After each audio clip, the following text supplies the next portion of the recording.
Hello all of you, welcome back to my channel. मैं आज आप लोगों के लिए लेकर आ चुकी हूँ एक कलेक्टिव रीडिंग जिसका टॉपिक रहने वाला है उनके मन में क्या चल रहा है। यानी आपके जो पर्सन हैं, आपके जो पार्टनर हैं, उनके मन में क्या चल रहा है आपको लेकर हम ये जानेंगे। ये रीडिंग जनरल है, कलेक्टिव है, सभी के लिए मैसेजेस आएंगे। तो हो सकता है कि आपके साथ एक्यूरेटली रेजोनेट करे, हो सकता है कि ना करे। आपको ओपन माइंडेड होकर ये रीडिंग सुननी है। ये रीडिंग सभी ज़ोडिएक साइंस के लिए है, हर उम्र के व्यक्ति के लिए है, टाइमलेस है। आप जब भी इस वीडियो तक पहुंचेंगे यह आपके साथ तभी रेजोनेट करेगा, फिर चाहे आप इस वीडियो तक कितने भी समय बाद क्यों ना पहुंचे हों। ओके व्यूअर्स, जितना आपके साथ रेजोनेट होता है आपकी सिचुएशन के साथ उतना ही एक्सेप्ट कीजिएगा, क्योंकि ये कोई पर्सनल रीडिंग नहीं है। ओके चलिए, टाइमलेस है ये रीडिंग। जब भी आप इस वीडियो तक पहुंचेंगे यह आपके साथ रेजोनेट कर सकता है। तो सबसे पहला कार्ड हमारे पास आ चुका है कि उनके मन में क्या चल रहा है। उनके मन में क्या चल रहा है। Okay, we have this second card.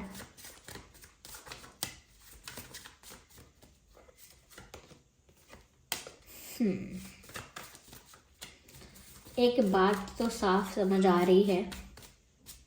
Well okay, हम बाद में क्लैरिफाई करेंगे whenever we need more cards. तो सबसे पहले यहाँ पर इनफ मैसेजेस आ चुके हैं ये समझने के लिए कि उनके मन में क्या चल रहा है। देखिए व्यूअर्स, सबसे पहले मैं आपको ये बताना चाहूँगी दैट ये जो पर्सन है आपके, ये जो भी हैं, ये मैं ये भी नहीं कहूँगी बहुत दुखी हैं, मैं ये भी नहीं कहूँगी बहुत खुश हैं, पर ये टेंशन में तो हैं। अब टेंशन में होना, चिंता में होना, स्ट्रेस में होना बहुत बड़ा दुख, बहुत बड़ा दर्द नहीं माना गया है, लेकिन फिर भी इंसान डिसअपॉइंटेड, एक तरह की निराशा, एक तरह की मायूसी, एक तरह की वीकनेस फील हो रही है इनको एक तरह से। तो मुझे ऐसा लग रहा है कि इनका जो मन है ना वो बिल्कुल अस्थिर हो गया है, जैसे बेचैन हो जाना या एंजाइटी होना, टेंशन की वजह से नींद ना आना, और ऐसे ही इमोशंस का अनस्टेबल होना। उनकी जो एनर्जी है वो बहुत फ्लक्चुएट कर रही है, स्टिल नहीं है या स्टेबल नहीं है। It keeps on changing, it keeps on fluctuating. तो यहाँ पर ऐसा लगता है एक पल में कुछ, एक पल में कुछ, एक पल में कुछ, इस तरह की इनके मन की स्थिति है। बार बार अलग अलग बातें सोचना, ओवर थिंक करना, नेगेटिव सोचना, और बहुत बहुत ज़्यादा कन्फ्यूजन क्रिएट होना, क्योंकि जितना ओवर थिंकिंग करेंगे कन्फ्यूजन बढ़ जाएगा।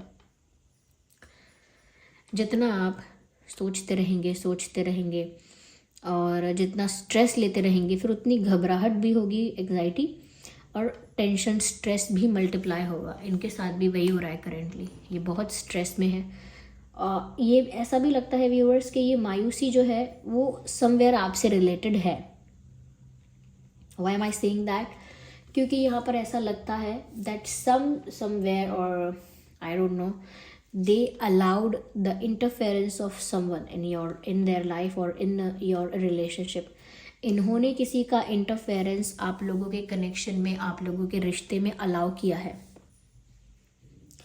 अनजाने में, जान के, इनके फ्रेंड्स का इंटरफेरेंस, इनके पास्ट पर्सन का इंटरफेरेंस, इनकी फैमिली ने बहुत ज़्यादा इंटरफेयर कर दिया कहीं ना कहीं, या इन्होंने ना दूसरों से बहुत ज़्यादा शेयर कर दिया अपने रिलेशनशिप के बारे में, अपने प्यार के बारे में, कि लोगों ने फिर उस बात को एक रूमर की तरह उड़ाया, या लोगों ने उस बात को ना बहुत जज किया, लोगों ने उस बात को बहुत स्प्रेड किया, गॉसिप्स हुई। तो कहीं ना कहीं अपने मन की बात हर जगह भी शेयर नहीं करनी चाहिए, या हर किसी के आगे शेयर नहीं करनी चाहिए, या फिर जिससे शेयर कर रहे हो उसको कहीं ना कहीं ऐसा पर्सन होना चाहिए जिस पर आप ट्रस्ट करते हो। हर किसी के सामने आप अपने मन की बात नहीं कह सकते, जिस पर ट्रस्ट करते हो सिर्फ उसी के आगे बोल सकते हो। पर यहाँ पर आपकी वजह से, इनकी वजह से, या फिर अपने आप ही कुछ ऐसा हुआ कि लोगों का इंटरफेरेंस बढ़ गया, और वो लोगों का इंटरफेरेंस अब इनके लिए प्रॉब्लम बन गया है। ऐसा लगता है कि ये बहुत दुखी हैं और आप इनके पास नहीं हैं। तीनों पिक्चर्स में ऐसा लगता है कि ये आपको हग करना चाहते हैं, they just want to give you a tight hug, or they want a tight hug from you. They want a tight hug from you. वो चाहते हैं कि आप ज़ोर से कस के उनको गले लगा लें, because just forget about the messages, just look at these pictures. So in all of these pictures साफ साफ एक चीज़ कॉमन दिख रही है. यहाँ पर देखिए किसी का फेस है और यहाँ 2 हाथ बने हुए हैं, इधर और इधर. तो ओपन आर्म्स, जैसे कोई कह रहा है हग करने के लिए. जब हम किसी को हग करने के लिए आते हैं या किसी से हग मांगते हैं तो कैसे हाथ फैलाते हैं कि आओ मेरे गले लग जाओ. इस तरह से यहाँ पर भी हग करने के लिए दोनों हाथ, दोनों आर्म्स ओपन हैं. और ये रहा फेस जो कि सैड नज़र आता है. इन द बैकग्राउंड आप देख सकते हैं यहाँ पर एक कोई है, यहाँ पर एक एनिमल है और यहाँ पर कोई पर्सन है जो हग कर रहा है, टाइट हग. तो ये पूरा पिक्चर ऐसा ही दिखाता है कि जैसे उनको आपसे एक टाइट हग चाहिए और उन्हें उसकी ज़रूरत है. ऐसा नहीं है कि एक रोमांटिक हग, नहीं. They need someone to feel that warmth, to feel that comfort, to feel that there is someone for me. कोई है मेरे लिए जो मेरी सोच रहा है, मेरे बारे में चिंता कर रहा है, मेरा अपना है, मेरा सुख दुख का साथी है. ऐसा महसूस करने के लिए ऐसे किसी पर्सन को हग करना भी एक ज़रूरत बन जाती है कि तभी मुझे सुकून मिलेगा.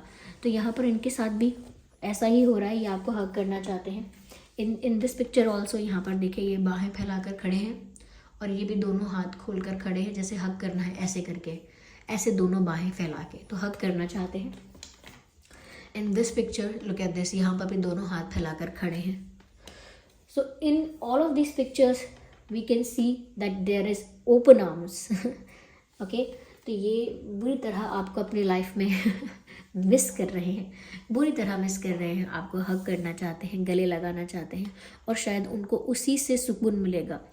उनका मानना ये हो गया कि उसी हग से उनको सुकून मिलेगा या उसी हग करने से उनको कहीं ना कहीं चैन आएगा, एक रिलैक्सेशन फील होगा.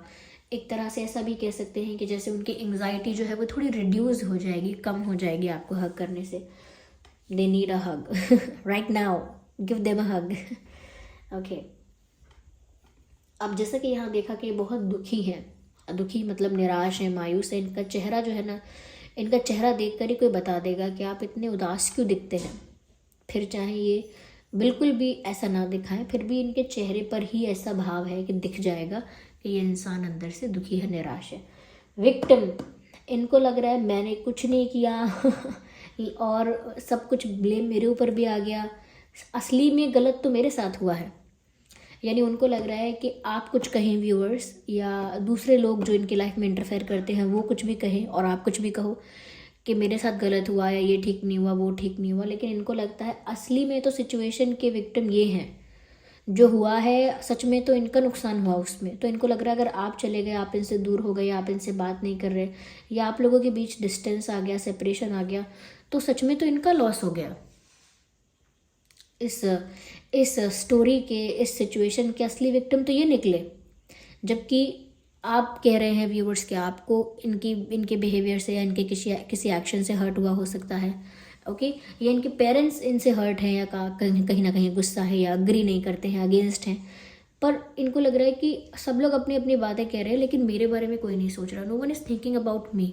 No one is thinking about कि मैं कैसा फील करती हूँ इस वक्त मैं कैसा फील कर रहा हूँ या मैं कैसा फील कर रही हूँ, मैं किस स्टेट ऑफ माइंड में हूँ, खुश हूँ, दुखी हूँ, डिप्रेस हूँ, क्या हूँ मैं. किसी को परवाह नहीं है. और ऐसे वक्त में उन्हें आपसे एक टाइट हग की एक आशा है, एक होप है, क्योंकि उनको बहुत वीक फील हो रहा है अंदर से, बहुत वल्नरेबल फील हो रहा है कि जैसे उनको सपोर्ट करने के लिए, इमोशनली उनको मोटिवेट करने के लिए कोई है ही नहीं जैसे उनके पास. उन्हें ऐसा महसूस हो रहा है and they are not liking it. ऐसा भी लगता है व्यूअर्स यहाँ पर जैसे कि बहुत कुछ शायद आप इनसे पूछना चाहते हो या ये आपसे पूछना चाहते हैं, पर ऐसा लगता है they have so many questions in their mind, they want to ask you. वो शायद प्यार के बारे में, आपके रिश्ते के बारे में, विश्वास के बारे में, and there are an number of things जिसके बारे में वो आपसे पूछना चाहते हैं. उनके मन में बहुत प्रश्न उठते हैं. हो सकता है आपके मन में प्रश्न उठते हैं और आप उनका जवाब चाहते हैं, ये भी हो सकता है. लेकिन this person is equally curious to know something. ये भी कुछ पूछना चाहते हैं आपसे. इनके मन में बहुत सारे सवाल उठ रहे हैं करंटली, ऐसा लगता है. ये शायद आपसे पूछना चाहते हैं कि आप भी मुझे प्यार नहीं करते, क्या इतनी सी बात से नाराज़ होना ठीक है, या क्या एक और सेकंड चांस नहीं देना चाहिए, क्या फॉरगिव नहीं करना चाहिए, क्या ट्रस्ट नहीं होना चाहिए, या क्या आपको मेरे इंटेंशंस पर ट्रस्ट नहीं है, स्टफ लाइक दैट। ऐसी कुछ बातें वो पूछना चाहते हैं आपसे, बिकॉज वो आप ही की कमी महसूस कर रहे हैं और उन्हें कहीं से इमोशनल सपोर्ट मिल भी नहीं रहा। यहाँ पर ऐसा भी लगता है व्यूवर्स कि जैसे साफ साफ ही आपको बोलना चाहते हैं कि सिचुएशन में इम्प्रूवमेंट या प्रोग्रेस नहीं हो रही है, क्योंकि जो लोग सिचुएशन में इन्वॉल्व हैं वो प्रोग्रेस होने नहीं दे रहे। ओके, सिचुएशन में कोई ग्रोथ, कोई इम्प्रूवमेंट नहीं है। आप लोगों की सिचुएशन अभी तक बेटर नहीं हुई है, सब कुछ अभी तक ठीक नहीं हुआ है, because they think the people involve in this situation are not allowing this to happen. वो अलाउ ही नहीं कर रहे। जैसे कि जैसे एक क्लास में काफ़ी सारे स्टूडेंट्स हैं और कुछ स्टूडेंट्स ऐसे हैं जो नहीं चाहते कि पढ़ाई हो। ओके, तो फिर वो ऐसा ही एटमॉस्फेयर रखते हैं, ऐसा ही शोर रखते हैं, ऐसा ही हंसी मजाक का माहौल रखेंगे, या इस तरह का ही एटमॉस्फेयर बना देंगे कि कोई दूसरा भी नहीं पढ़ पाएगा। तो ऐसा नहीं है कि वो लिटरली सब कुछ रोक सकते हैं, लेकिन फिर भी वो एक ऐसा एटमॉस्फेयर क्रिएट करते हैं जहाँ जो पढ़ना चाहते हैं उनके लिए डिस्टर्बेंस क्रिएट हो जाता है। वहीं पर ऐसा लग रहा है कि इस सिचुएशन में ऐसे लोग या इतने लोग इन्वॉल्व हो चुके हैं कि इनको ऐसा लगता है कि कब का हम लोगों का इशू सॉल्व हो जाता, कब का हम लोगों का प्रॉब्लम भी फिक्स हो जाता, लेकिन इतने लोग इंटरफेयर हैं, वो बार बार नेगेटिवली इन्फ्लुएंस करते हैं, वो बार बार टांग अड़ाते हैं, बार बार कहीं ना कहीं इमोशनली ब्लैकमेल करते हैं, प्रेशराइज करते हैं, कंट्रोल करते हैं, या बहुत बार ऐसा है कि गाइड करते हैं वेल विशर की तरह, लेकिन अच्छी गाइडेंस नहीं होती वो। अगर कोई आपको ऐसा गाइड करे कि अरे आपके पार्टनर ने गलती की है ना, तो आप इंतज़ार क्यों कर रहे हो, आप क्या उनके बिना मरे जा रहे हो, छोड़ दो उनको, भूल जाओ, आपको एक से एक बेटर मिलेगा, तो क्या एक अच्छी एडवाइस है? उस मोमेंट पे लगता है कि एक अच्छी एडवाइस है, लेकिन अगर कोई वाइज पर्सन इस चीज़ को देखे तो वो बता सकता है कि ये गलत एडवाइस है। This is not the way how world works. ऐसे नहीं होता है। ऐसे होता है तो फिर हम हमारे साथ भी फिर ऐसा ही होगा। अगर हम ऐसा ऐसा करने लगेंगे तो ये ऐसा ही चलेगा, फिर it will become a cycle, सब ऐसा ही करेंगे। So don't start such things. तो ऐसी एडवाइजेस को उस समय पहचानना बहुत मुश्किल होता है जिस समय आप दुख में होते हो, टेंशन में होते हो। आप टेंशन ले रहे हो, कोई आपके फायदे की बात कर दे बस, तो आपको खुशी मिल जाएगी। आप उसका अगला एस्पेक्ट देखेंगे ही नहीं कि इसमें और क्या क्या हो रहा है। टेम्परेरी खुशी तो मिल रही है, और क्या क्या हो रहा है इसमें। इसमें रिश्ते टूट रहे हैं, ओके, इसमें चीज़ों को फिक्स करने की कोशिश भी नहीं की जा रही, इसमें दूसरे इंसान के पर्सपेक्टिव को समझने की भी कोशिश नहीं की जा रही, इसमें थोड़ा बहुत ईगो को भी बढ़ाया जा रहा है कि अरे मुझसे ऐसे कैसे कह दिया, मेरे साथ ऐसा कैसे कह दिया। तो आपको सब चीज़ें भी देखनी है। कोई आपको जब ऐसे एडवाइस कर रहा है, ज़्यादा स्वीट हो रहा है आपके साथ, आपको कंसोल कर रहा है, उस वक्त देखिए कि सच में क्या वो आपको कंसोल कर रहा है या फिर आपको एक कुएं में धकेल रहा है। तो आप ध्यान रखिए, इनको ऐसा ही महसूस हो रहा है, इनके मन में यही सब विचार आ रहे हैं कि लोग जो है ना वो चीज़ें फिक्स होने ही नहीं देंगे। लोग जो है ना ऐसी सिचुएशंस क्रिएट करेंगे, ऐसे हर्डल्स क्रिएट करेंगे या चैलेंजेस क्रिएट करेंगे, nothing will happen like this. उनका मानना यह है कि इसी तरह से अगर लोगों का इन्वॉल्वमेंट रहा तो फिर कुछ नहीं होने का। So they don't like the involvement of people around. लोग ज़्यादा इंटरफेयर करते हैं। आई थिंक आप लोगों के कनेक्शन में, आई डोंट नो कैसे करते हैं, किसने अलाउ किया है ये इंटरफेरेंस, ये नेचुरली हुआ है, आई डोंट नो, लेकिन ये इंटरफेरेंस भारी पड़ रहा है आपके पर्सन को भी। तो इसीलिए उनके मन में बहुत सारे सवाल हैं आपके प्रति, और वो आपसे आपसे दूर नहीं रहना चाहते हैं, वो आपको हक करना चाहते हैं, क्योंकि वो अभी भी आपकी ही नीड फील करते हैं, अभी भी उनको आपकी ही ज़रूरत है इमोशनली कंफर्टेबल फील करने के लिए। चलिए और क्लैरिफाई करते हैं।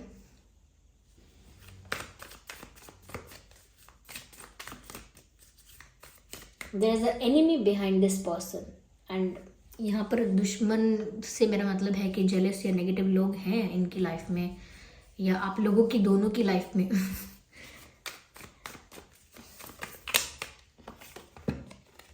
मैंने कहा था, देखिए ये एक शेर है जो कि भेड़ के बीच में फंसा हुआ है। बहुत सारी भेड़ है, शीप्स हैं यहाँ पर, और उनके बीच में ये शेर स्टक है। क्यों? कंडीशनिंग, ये मजबूरी हो गई, एक परिस्थिति ऐसी फंस गई या एक सिचुएशन ऐसी आ गई जहाँ पर मजबूरी में ऐसा हो गया, या मजबूरी के चलते उसको ऐसी सिचुएशन में स्टक होना पड़ गया। इनके लिए लिटरली ऐसा ही है कि ये ऐसे लोगों से घिरे हुए हैं व्यूअर्स, आसपास इनके ऐसे लोग हैं जो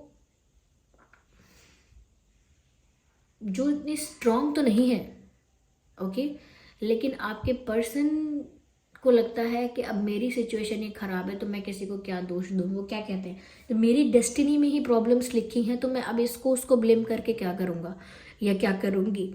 तो ऐसा लगता है कि जैसे इनकी परिस्थिति बहुत अच्छी नहीं है, ये कहीं पर स्टक फील करते हैं। और ऐसे लोगों के बीच में स्टक फील करते हैं जो लोग इनके लेवल के भी नहीं हैं। लेवल से मेरा मतलब है कि उनकी ना सोच मिलती है, ना एक अच्छी वाइब है, ना एक अच्छी बॉन्डिंग है। ऐसे लोगों के बीच में वो स्टक हो गए हैं जो इनका अच्छा नहीं चाहते, जो इनसे स्ट्रॉन्ग तो नहीं है लेकिन कहीं ना कहीं आपके पर्सन इमोशनली वीक पड़ रहे हैं। इसीलिए ऐसे लोग आपके पर्सन को नेगेटिवली उनकी एनर्जी को अफेक्ट कर पाते हैं, उनको इमोशनली वीक कर पाते हैं। जैसे किसी किसी की फैमिली बहुत टॉक्सिक होती है तो उस फैमिली में कोई एक पर्सन ऐसा होता है जो बहुत दुखी हो जाता है ऐसे चीज़ों से।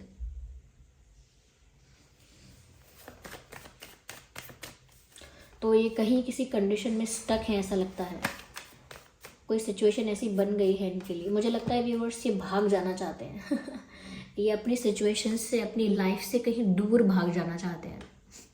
उनको बिल्कुल पसंद नहीं आ रहा है ये सब। वो भाग जाना चाहते हैं और भागकर आपके पास आ जाना चाहते हैं या आपके साथ ही कहीं भाग जाना चाहते हैं, क्योंकि ये फेडअप हो चुके हैं। They are done with these things. इनको ऐसा लगता है कि इनके आसपास लोग इनको इतना इरिटेट कर रहे हैं। ये भी स्ट्रॉन्ग है, ये सब चीज़ों को हैंडल कर पाते हैं, लेकिन आपका साथ नहीं है, आपका साथ नहीं है, आप उनके पास नहीं हो या आपका सपोर्ट नहीं है, तो ये खुद ही बहुत वल्नरेबल फील कर रहे हैं, इसीलिए और ज़्यादा स्टक हो गए हैं। ओके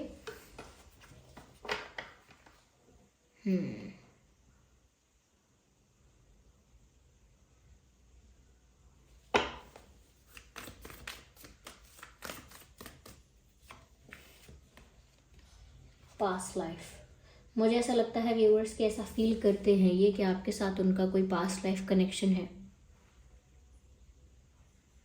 जिस तरह का कंफर्ट, जिस तरह की होमली वाइब, जिस तरह की फेमिलियरिटी उन्हें आपके साथ फील होती है, एक अपनापन, जैसे कोई अपने घर का ही पर्सन हो, इस तरह का जो वाइब उन्हें आपसे आता है, उनको ऐसा लगता है कि जैसे आप पिछले जन्म से उन्हें जानते हो या आपका जन्म जन्मों का रिश्ता है।